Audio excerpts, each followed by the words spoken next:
trapped in a cave for 17 days. He moved into the Earth's quiet dark. It was a place he knew, a place he trusted. Floyd Collins was a man of the caves. He understood their cold breath. He understood their silent language. He walked the stone halls, not with fear, but with a deep and abiding curiosity. On that day in 1925, he went down into Sand Cave looking for a new wonder. He sought a new chamber that might connect to the vast Mammoth Cave system. He carried a single lantern. He carried the hope of discovery. The air grew cool. The path grew tight. He was alone. He was not lonely. He was home. The journey inward was a familiar dance. He squeezed through tight spots.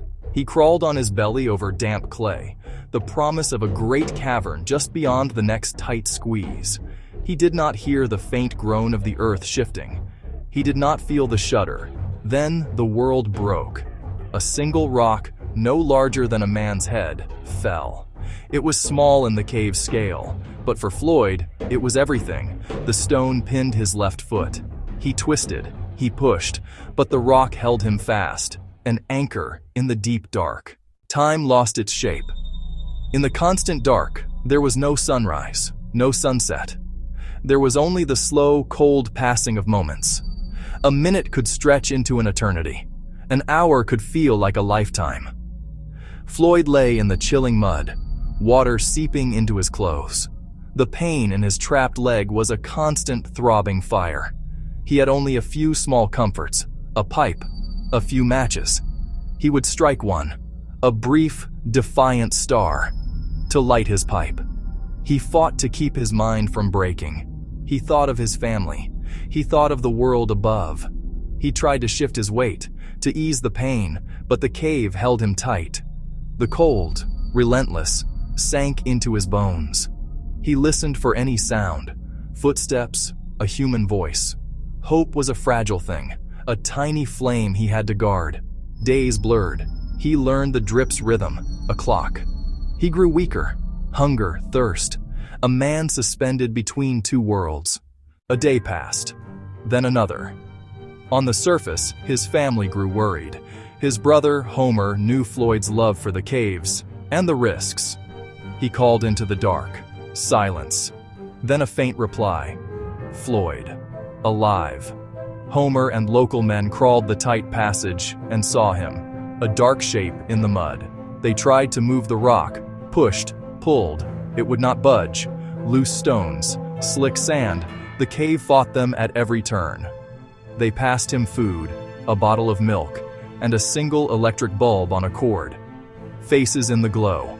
He could talk, point to the pain, ask for what he needed. Hope had a voice.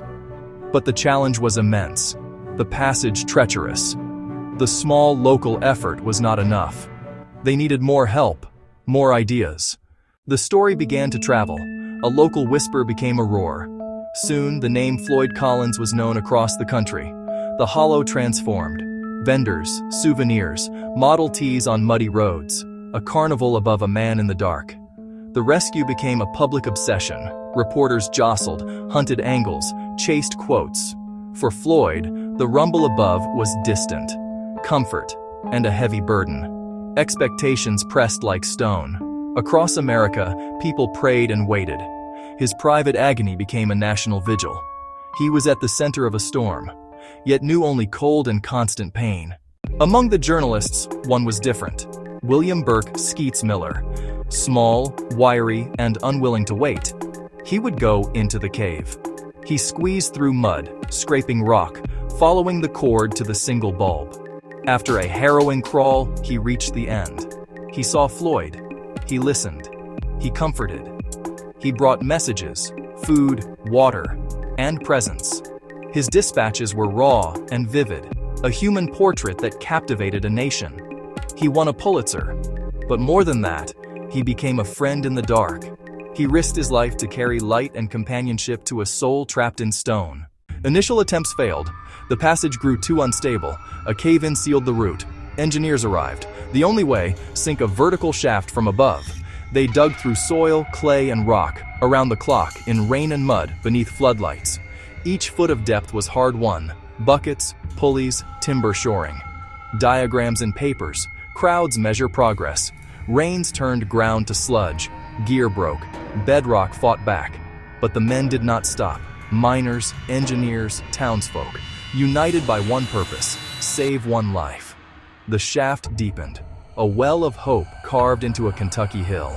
But time slipped for the man below. No more voices, no more light. Alone again, in total darkness, with pain and cold. 17 days, cold, pain, hunger, crushing loneliness, and still he held to hope. On the 18th day, the shaft broke through. A rescuer descended and called his name. Silence answered. The beam found him, unchanged, pinned by stone. The stubborn spark had finally gone out. News raced up the shaft. The hillside fell silent. The carnival folded.